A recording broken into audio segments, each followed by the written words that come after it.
Well, first of all, I'd like to begin by asking how many of you, if you want to venture and tell us, how many of you have read one or another edition of Austin Steward's book? Okay, a few. And they come in various formats here.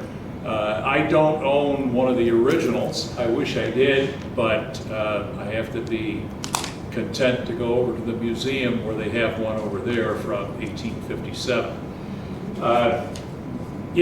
I'll make this point a little bit later on. It is still in print, as you can see from a modern paperback, and it's been in print for a long time. This is an Addison Wesley edition from 1969, and this is an edition from about 2004. It's Dover Publications, widely used in schools and colleges because they do a lot of inexpensive republication. So I've compared these two, compare very favorably about where the pages are and all. But there is, to get this going, something that kind of bothers me a little bit, but only a little bit. And that is that, and only somebody with a library archive background would bother to do this, but in the front of the book there is this bibliographic information, information that the catalogers have put in here, and I had it all set out here. I guess it's a little plainer in the other one, but they start right off listing the author and the years of the author's life, and both of them list Austin Steward 1794, which it could be because somebody born in the 1790s is very unlikely to have what we would consider today a satisfactory birth certificate. They didn't exist for anybody of any race in the 1790s. You might get something from a church, or you might have a family Bible or something where it was recorded, but people just didn't record those things the way we do today.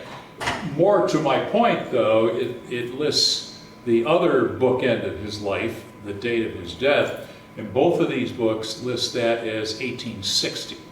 And we clearly know from newspaper reports that it was nearly a decade after that. How the catalogers got that wrong, I don't know. But that's just a way of saying that this is a man like other people who lived in the 1790s and the early 1800s.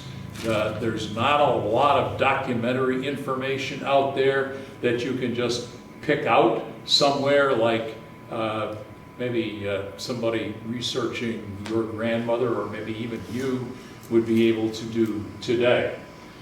And that gets me to another reason why I've been interested in Austin Steward. And I have to tell you that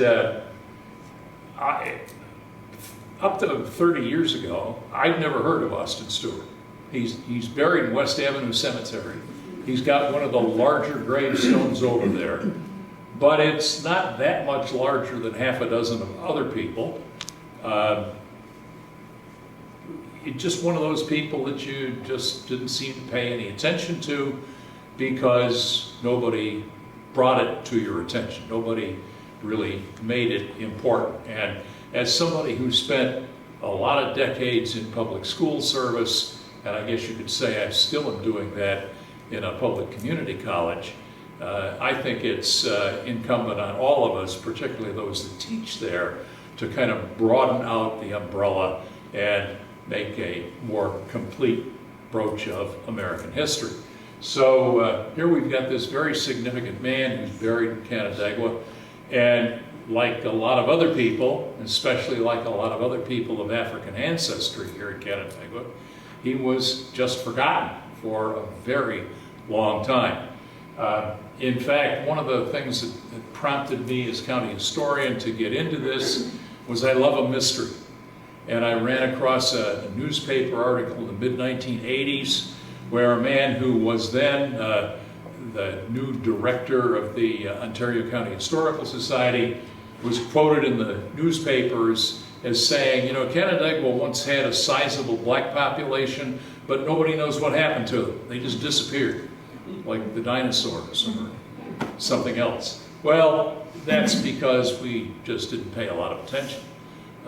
As you'll see, Austin Steward just didn't disappear. He left quite a lot of records. And actually I've got just very few of them with me tonight because I don't want to spend a lot of time with it, but there's really a wealth of documentary information about Austin Steward, and more comes to light all the time, as it does with other people who lived here in the 1790s and the first decades of the 19th century. So let's take a look at Austin Steward, because I want you to have plenty of time, and I want all the other presenters to have plenty of time. In my hometown, I don't want to run into an experience that I've had in 2 public libraries in Ontario County in recent months, where I was asked to sit down and be quiet. You've overstayed your time. We've already gotten past an experience that I had in Monroe County one time, where they take what the fire marshal says about the capacity of a room to be gospel in every way. I never thought I would live to see the day where somebody from the library stood at the door and just said, nobody else is coming in here, we're over our limit, leave.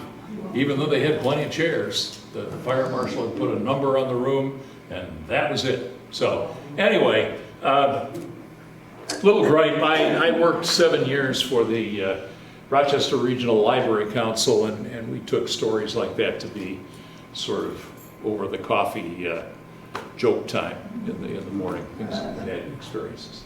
So Austin Steward, according to his own testimony, right away in his book, says that he was born in 1793. It could have been 94. I'm sure there was no record of it made. No family Bible has come to the fore to dispute that. As I said, the only thing that's not in dispute is the other end of his life when he passed away. He says that he was born in Prince William County, Virginia. There's a modern map of Virginia. You can see where Prince William County is, just beyond Alexandria and just a ways outside Washington, D.C. You're going to see a map similar to this a little bit later, because it is lots of other people, especially people from African ancestry, but not all of them, who come from counties around what is now our national capital, and who are part of this story very much. He was enslaved by William Helm, and in the 1790s, when upstate New York opens up, they are recruited by Charles Williamson to come to what is now Steuben County and Wayne County. In particular, Helm bought land in what's now the town of Huron in Wayne County, around the head, as they called it, of Sodus Bay, the south end of Sodus Bay, to cut timber and open a farm up there, a large farm that was to be run as a plantation. He wasn't the only person who had that idea. All you really need to do is to visit a few places in the Geneva area in particular, and you can get an idea of some of the other settlers who were not necessarily recruited by Charles Williamson, but who had come to what first was the Phelps and Gorham Purchase, and then after Phelps and Gorham went bankrupt, what became the Pulteney Estate and the property of some other grandees in the area. Along with Helm, not necessarily at the very same time, but very close, were some other families from that part of the country, in particular the Fitzhughs, and in fact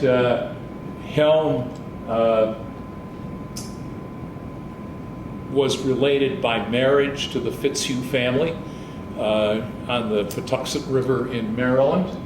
And another prominent recruit to come to this land in upstate New York by Charles Williamson was Nathaniel Rochester. So there's a name that rings loud and clear, a man who left his name on the third largest city in New York.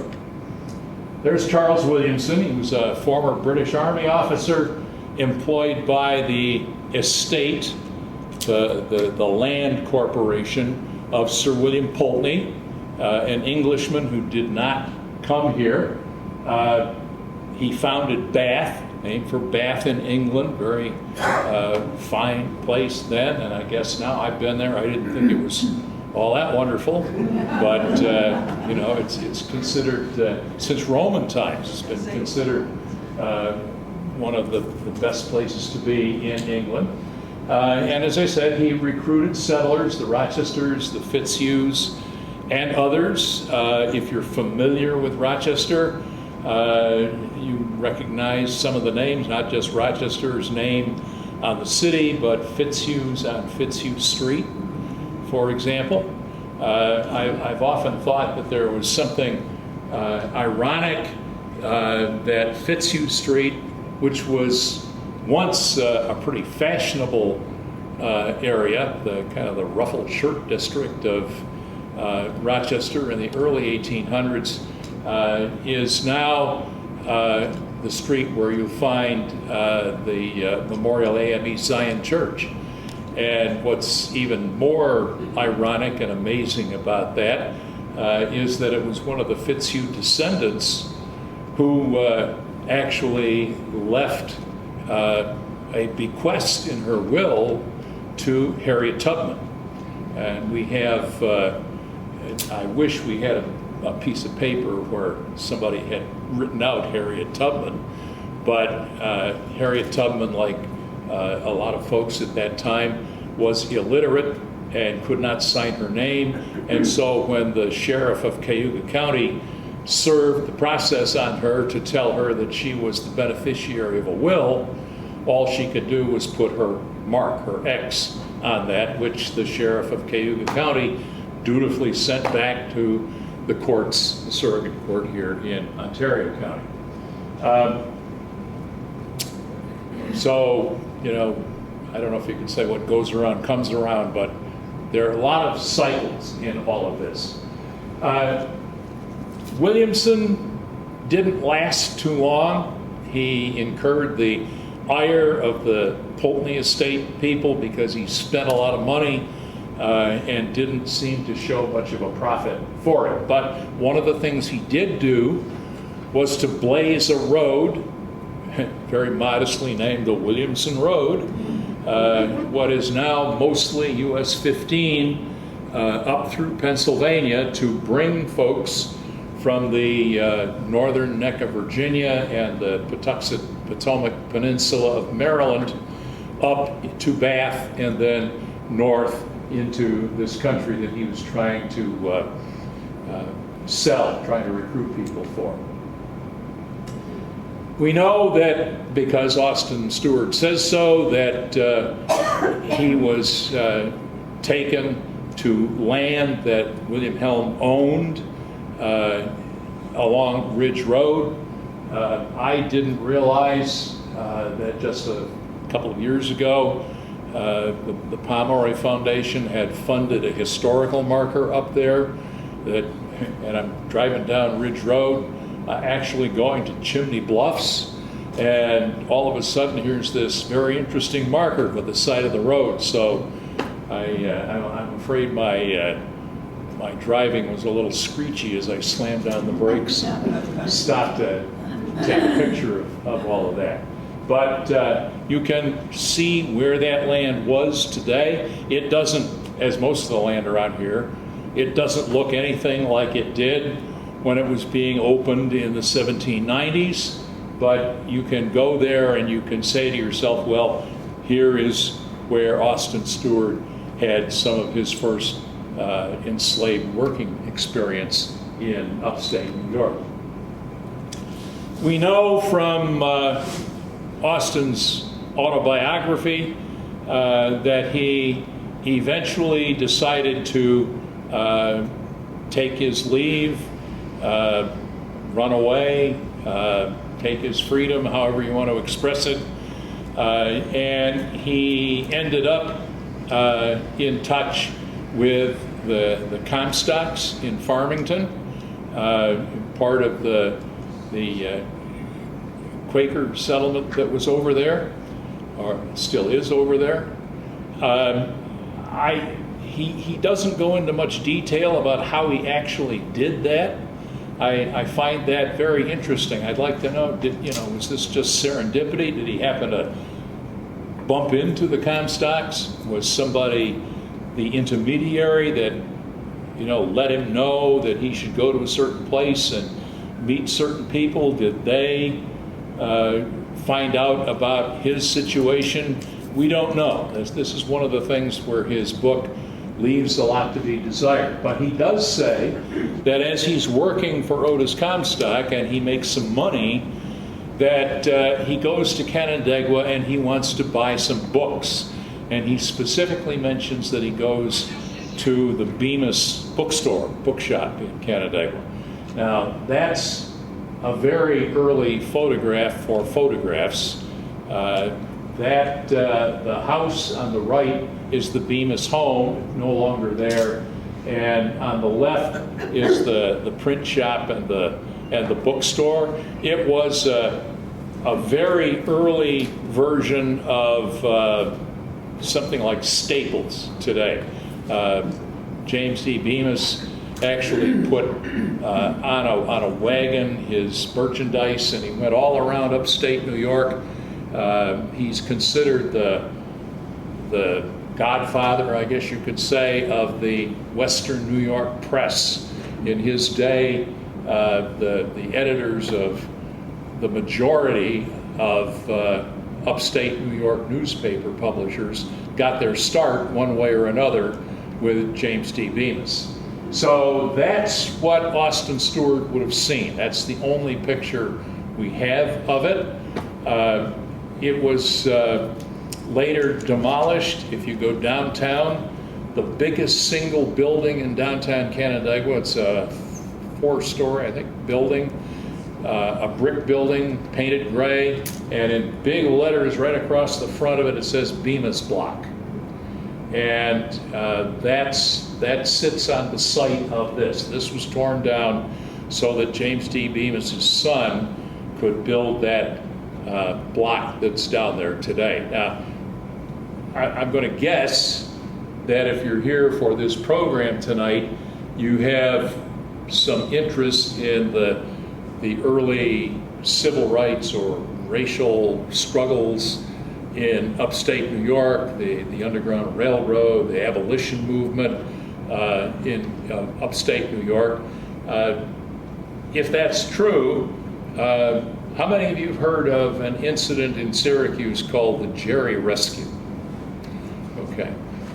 James D. Bemis' son, who built the building that's in downtown Canandaigua, was one of the 4 deputy U.S. Marshals who was in Syracuse to participate in the arrest of the enslaved person who's Jerry McHenry, I guess is the name that I'm most familiar with. Right after that experience, he resigned as a deputy U.S. Marshal, so he didn't appreciate all of that, and eventually served in the Union Army during the Civil War. So he was a somewhat committed abolitionist, maybe not enough to have participated in the Underground Railroad. In those days, deputy U.S. Marshals had among their other responsibilities serving federal court papers and also taking the federal census, being responsible for that. And I think when he got called to Syracuse in the Jerry incident, Bemis found that he was in for a lot more than he thought he was going to be when he said he wanted to be a deputy U.S. Marshal. But anyway, that's a little side story for that one. Now, here's those of you interested in the 1816 Meeting House. Somehow or other, the focus doesn't seem to be too sharp, but there is about a 7 or 8 year series of photographs of the 1816 Meeting House, really starting in the upper left. I had the windstorm in the lower left, and then in the upper right, just before it was moved, and then the lower right, I think I'm correct there, in the position where the building is now after it was moved back in, I believe, 2012. So the reason that's up there is, of course, that Austin Steward, for whatever reason, he ended up in Farmington and connected to the Comstocks, was in the right place at the right time. And that's made very clear with this little excerpt here. I don't think this pointer is going to, well, it would. Farmington, Ontario County, Farmington, and it's female, so the membership in the American Anti-Slavery Society, paid members, town of Farmington, 1837, in their reports, reporting the number of men and women separately. But that little rural town had 132 paid members of the American Anti-Slavery Society. So it's, it was a hotbed of abolition and everything that went along with that. It was a good place for someone like Austin Steward to find a little respite and some work and protection for a while. Right near the site of the meeting house is the site of the Joseph C. Hathaway house. The house that's there is the photograph at the top. That is not the original one that was there in the 1850s. That burned, and they erected another house on the site that looks exactly like the one that burned. But that property and that site is about as good as it gets in this county for a place that is demonstrably a station on the Underground Railroad. No stories about, I won't even repeat some of the ridiculous stories, but none of the crazy stories that sometimes get told about that. Plus, J.C. Hathaway, at least once on May 5th, 1842, published in a national newspaper a story about the fact that he was actually participating and sheltering fugitive slaves. So there's a copy of that right there. Well, Austin Steward eventually moves on. He says in his book that he had a great desire to do things for his race and for mankind. He had heard about the Wilberforce settlement in Upper Canada, or Canada West as they referred to it, or the province of Ontario as we would call it today. And he goes there. We're not sure exactly, because he's a little fuzzy on the dates when he was there, but we do know that he had kind of natural leadership abilities that seemed to come out in a lot of different situations. But sometimes people who have natural leadership abilities run head on with other people who think they have natural leadership abilities. And that's what happened at Wilberforce.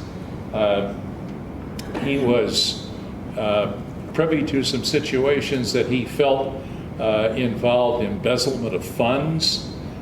He did not like what he saw there. He made some serious enemies there. In the end, there were some trials held at the Court of King's Bench in Upper Canada in those days, province of Ontario today. And in 1837, according to Austin, he left and comes back to Rochester and to pick up where he had left off the first time that he was there. He opened a store, you can see the little yellow arrow there, on Main Street, right by the Main Street Bridge. Now, the Main Street Bridge that's there today is completely different than the bridge that was there when Austin Steward was there, but it is that location where Austin Steward opened the store. It didn't last terribly long because, like many homes and barns and stores in those days, one night it caught fire. And he was already indebted to some people who had loaned him $500. That may not sound like a great deal of money to us today, but it was to most working Americans in the 1830s. $500 would be more than a year's wages. It was a lot of money. And so he's got to start over. He's got to go somewhere else to do that. And what he does is to come to Canandaigua. This is the point where Austin Steward comes here. The situation in Rochester is a little bit dicey today. I have to confess I have not been down to that site in a while. But that hotel, which right now I don't believe is in business, it is or is it not? It's not, right. Yeah, it's one YouTube episode listed as Rochester's biggest hotel failure or something like that. I'm not sure that's true, but there's nothing in the hotel business going on there.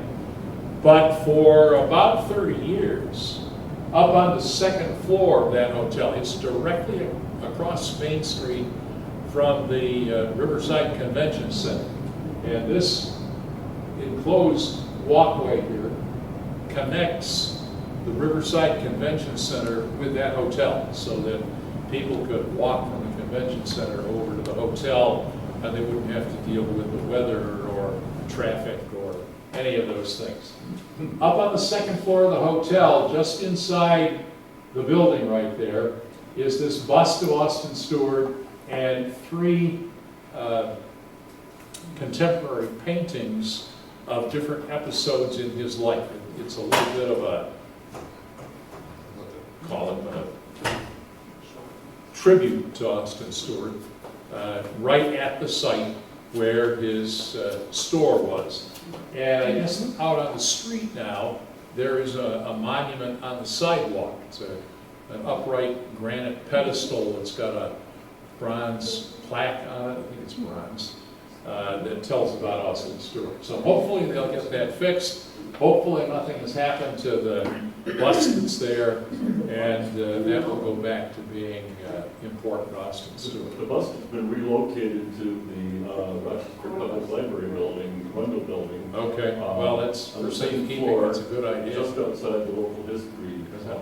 When I think of a building that's sitting there in the middle of downtown and it's not in business, you know, it's something to me that feels like it ought to have Target painted on it, you know. An awful lot of people with malintent like get in there and do those things.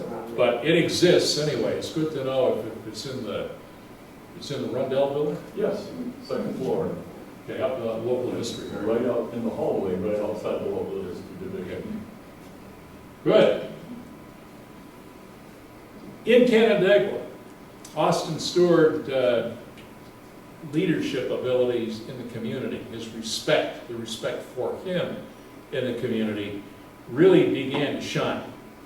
And it comes through in all sorts of ways. One of those is in 1847. For the first time in several times, Canandaigua was the site for the annual 1st of August, it's in quotation marks, because it wasn't always on the 1st of August, sometimes it was on the 2nd or the 5th or some other close date, but the 1st of August or Emancipation Day celebration.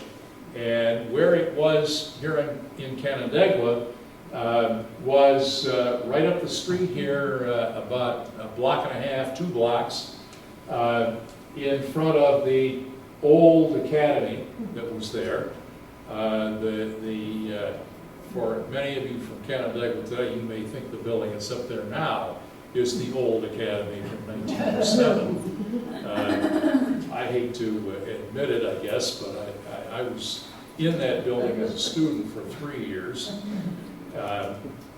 and always had a grand time walking around in the morning and seeing my father look down at me from the composite picture of the class of 1929 in that building. So, but that's what the original looked like. That building was torn down to build the building that's up there. It was at a 45-degree angle to the street from the building that is there today. You can see they didn't know anything about lawnmowers in the 1850s.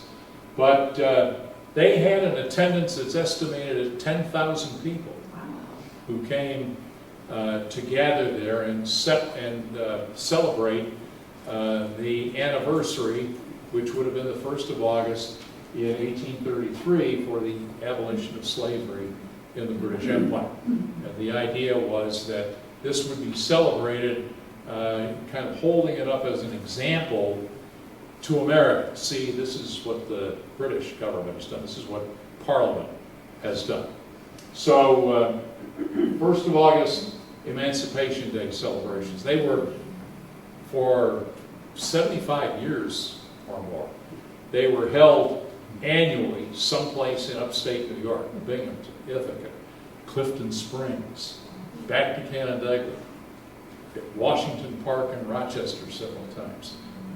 Wide variety of places, and you know, I've often thought today, given sensitivity that people have to strangers coming to town, particularly to celebrate something that might have been a slightly controversial political issue, to have 10,000 people from all points of the compass arrive at your town in a place like Clifton Springs or Geneva was another one in Canandaigua, to celebrate this Emancipation Day really was remarkable.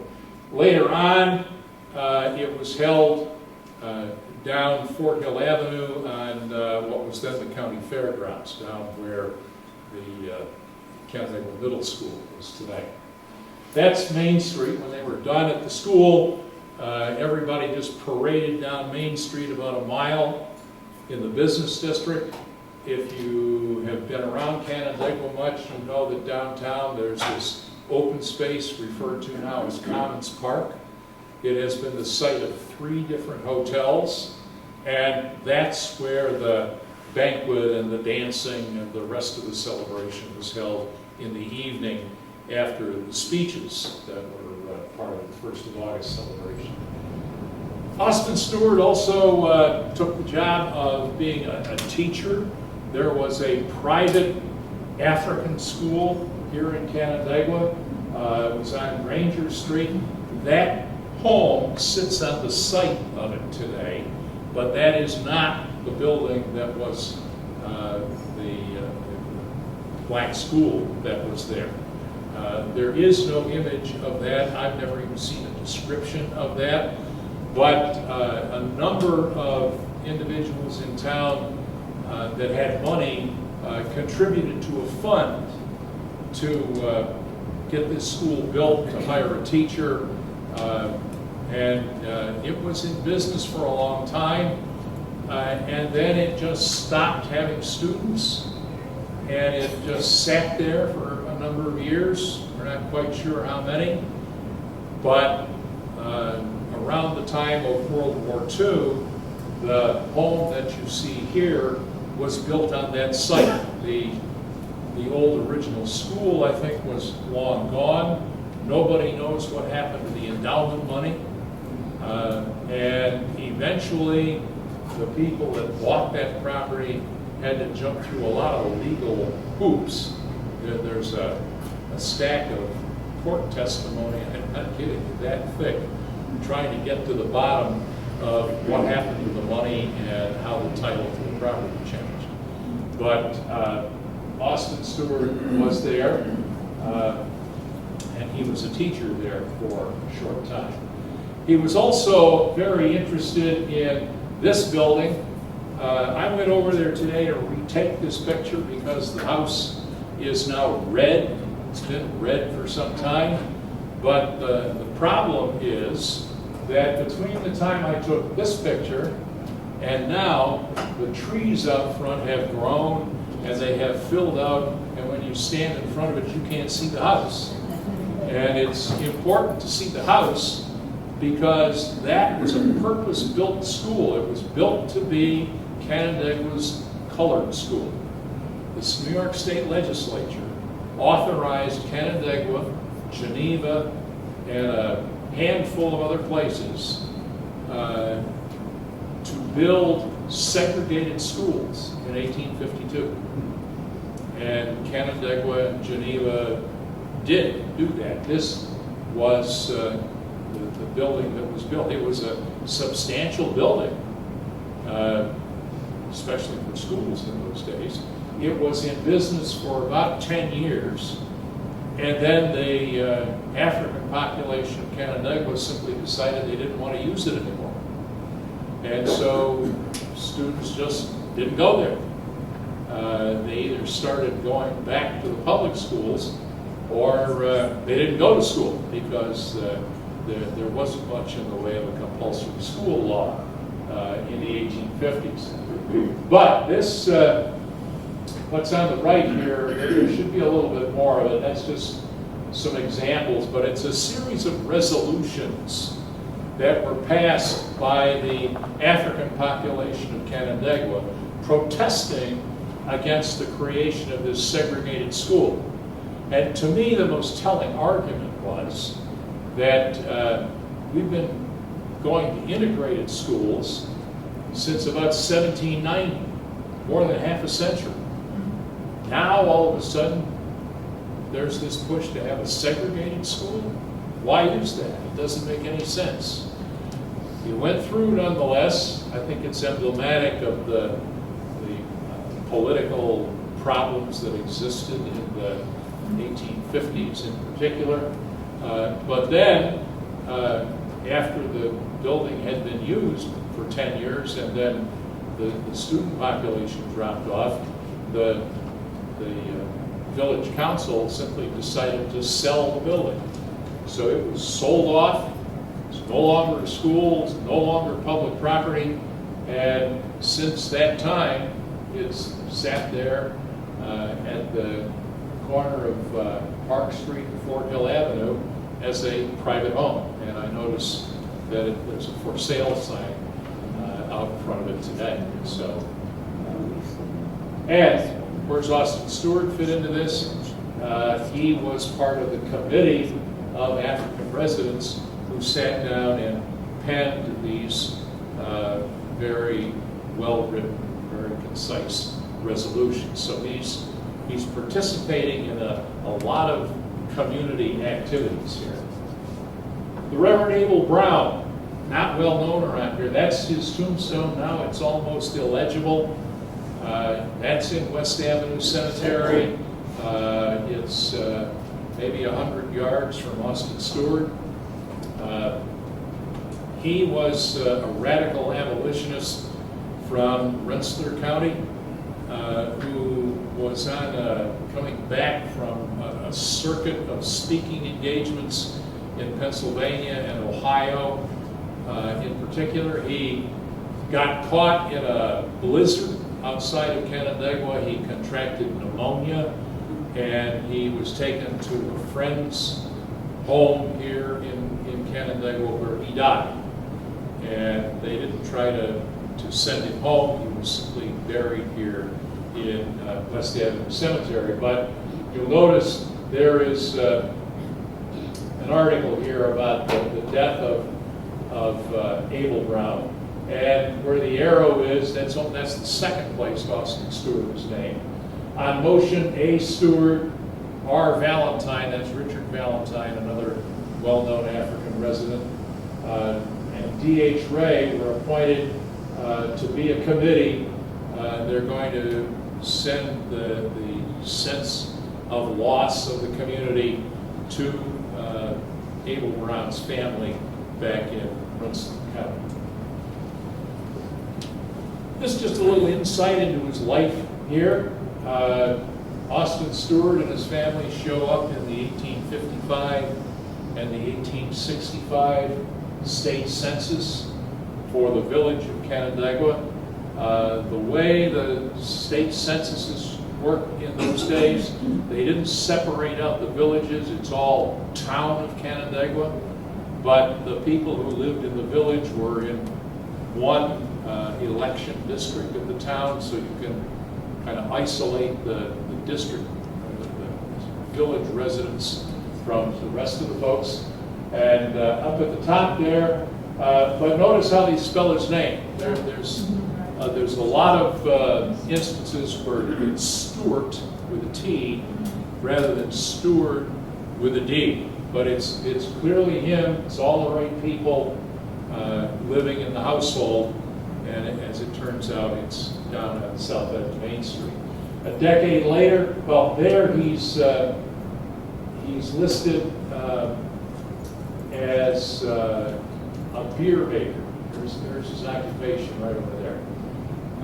That was what he was doing in Canandaigua by 1855. And there is one source of the documents that we have. He was involved in the county courts in a number of legal transactions that had to do with the business that he was operating. 10 years later, 1865, here he is again, spelled with a T, and he has none. He's 72 years old, and he doesn't have an occupation. So, but other people in his household do. There's a dressmaker, there is a tailor, there's a teacher, and so forth. This is an 1859 detail, 1859 map of the village of Canandaigua. Some of the things on here should be familiar to you if you know Canandaigua. Here's Phelps Street, for example, and this is Saltonstall. It doesn't show all up here, but here's Main. Saltonstall goes over, and then it comes down, and then it goes straight out. Eldad Street here, we don't have an Eldad Street, but we have Foster Street. And that's where Eldad Street is. This number 66 right here is listed as Austin's property. This is probably where his brewery was, where he was producing the beer and the ginger beer and so forth that he was selling.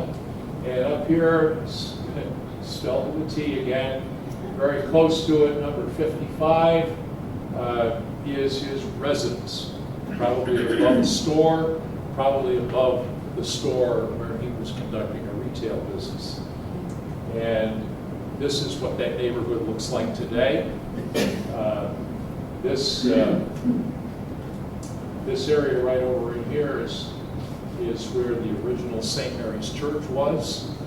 And those places for Austin Steward were right along here. In the half century after the Civil War, that was part of the working class district of Canandaigua. It was mixed race, a lot of Irish, eventually a lot of Italians moved into there. So there's a lot of very interesting business stories that involved Austin Steward and others. His autobiography is published in 1857. It's announced in the Ontario Messenger there. Going to be published by William Alling in Rochester. William Alling is just getting started by himself in the book publishing business, but it's a company that has been in business in Rochester by 1857 for about 25 years and would continue in business in Rochester. And down here at the bottom, here's an advertisement from the Ontario Republican Times. And Alverson and Fairchild, notice they're in the Bemis block, store number 3. And they are a bookstore and a stationer, and they're selling Austin Steward's book there. And I mentioned it's still in print. In the book, in the front of it, are a couple of interesting endorsements that are testimonies to the stature of Austin Steward. Right inside the title page is this letter that was sent to him by Myron Clark, the former sheriff of Ontario County, former member of the state legislature from Ontario County, the father of Mary Clark Thompson of Sonnenberg. He is, for 3 years, the governor of New York, and it is while he is governor that the autobiography is published. And here he is saying, "Dear sir, I noticed a paragraph in the Ontario Times of this date making the announcement that you're preparing a sketch of events occurring under your own observation during an eventful life to be entitled 20 Years a Slave and 40 Years a Freeman, and that you design soon to make an effort to obtain subscribers for the book. Being desirous of rendering you what encouragement I may in the work, you are permitted to place my name on your list of subscribers." So Myron Clark is saying, "I've heard about your book, I'll buy a copy of it, and you can put my statement to that effect right in your book." A little across the page, this is a testimony from some businessmen in Rochester who are telling William Alling, the publisher of the book, that the undersigned have heard with pleasure that you are about issuing a book made up from incidents in the life of Austin Steward. We've been the early acquaintances and associates of Steward while a businessman in Rochester in an early day, and take pleasure in bearing testimony to his high personal, moral, and Christian character. In a world of vicissitudes, Mr. Steward has received no ordinary share, and we hope while his book may do the world good, it may prove a substantial benefit to him in his declining years. And there are some people on there, Edwin Scranton, for example, would be a name that would jump right out to people interested in Rochester history in particular. So, Austin Steward gets that published. That's 1857. It goes on the market. But by 1869, he is 76 years old, and he dies of typhoid. There is his monument in West Avenue Cemetery. I put this entire thing up there rather than just isolate the part that mentions Steward, because first of all, the word deaths is up there. It makes it obvious that this is a death notice. But I also wanted you to see this other person, James Draper, elder son of Garrett W. and Charles P. Bemis, in the 16th year of his age. I have no idea what that young man's story is, but this is just to point out that contracting typhoid in a date when there are farm animals that are around the wells of people, even in villages, where basic sanitation that we might expect today didn't exist. It's very common for people to contract typhoid. And typhoid went through Canandaigua several times in the 1850s and the 1860s in epidemic proportions. So Austin Steward looks, we say, died of typhoid. Well, lots of people did. He succumbed to something that was fairly common among the people that he was living with, even here in Canandaigua. From mosquitoes, probably. I'm sorry? From mosquitoes, probably. That and the leaching of bad water. I mean, there's a series of photographs that were done from a roof on Gibson Street in Canandaigua by a Dr. Johnson. And he was a gentleman who took a real liking to photography very early on. And he had the wherewithal to buy the equipment and the film. And he had a house with a large roof. And apparently what Dr. Johnson did was to go up to the roof of his house and just take a picture, and turn a little bit and take another picture, and turn a little bit and take another picture, until he'd taken a series of 10 or 12 pictures in a circle around his home on Gibson Street. And today it's enormously valuable what it shows for the things that are not there, like a lot of trees. In about 1860, Canandaigua didn't have half the trees that it has now. The pioneers and their children managed to chop down almost all the trees. And it took many more years to bring them back. But more to the point, you see all of the barns and the sheds and the animals and the outhouses and the wells and all of that in very close proximity in the village properties. And it's all very clear in these photographs. Well, the story really gets a charge again in 2019 with Reverend Freeman. There's the monument. The honors go on, and I put this as my last slide, thinking, wasn't sure how you wanted to handle this, but hopefully this is your segue to fill in anything that I've said or talk about your personal journey with Austin Steward. Okay.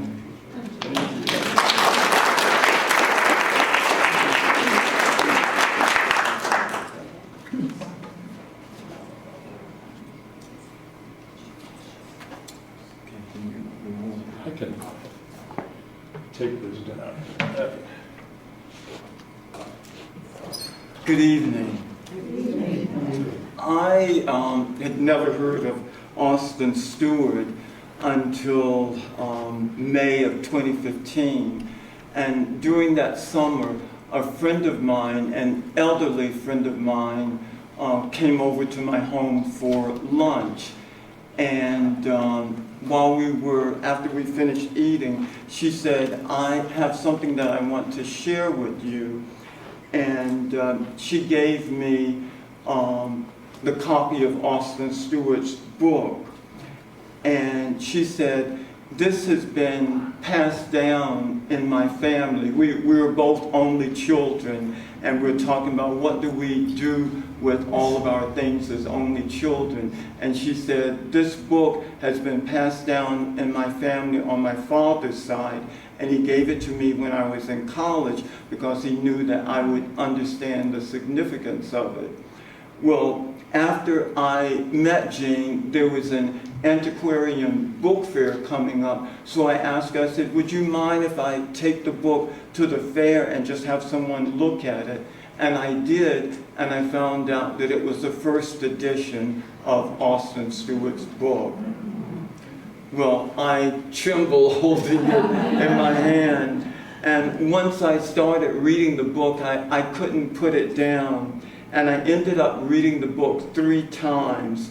The first reading of the book was very emotional for me. And when I read it, I actually cried as I went through some of the chapters. It was just so traumatic for me to feel that these are Austin's words and this is his experience.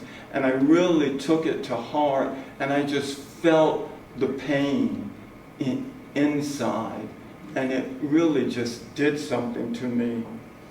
The second reading that I did was an academic one, and I checked the dates and the places and everything and tried to make sense of it from an academic perspective. And then the third reading that I did was inspirational, and this is when I discovered that Austin's gravesite was right here in Canandaigua. And as soon as I discovered it, I just rushed right over. And when I got there, it was all grown up and weeds were everywhere, and West Avenue Cemetery was just poorly kept. And I went right home and got a shovel and my lawnmower, and I mowed the grass, and I started digging up the weeds and clearing out all of the stones by his children. And I just felt like I had to do something, because at that point I cared so much about him. He had just touched me deeply. And after I finished getting everything cleaned up, I went out and bought a wreath and put on the gravesite. And that was around the 4th of July. And after the third reading, I also felt like I needed to do something.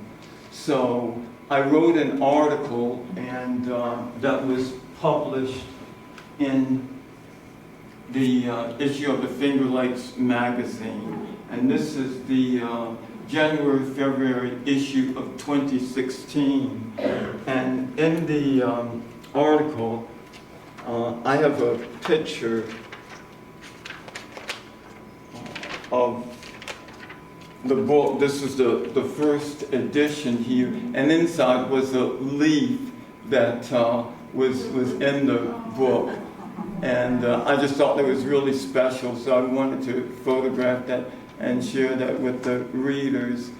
And after this article came out, I received a telephone call from a professor at Cornell University, and he said, I read your article, and we have an academic organization, and we're having our annual meeting, and we'd like you to speak on Austin Steward.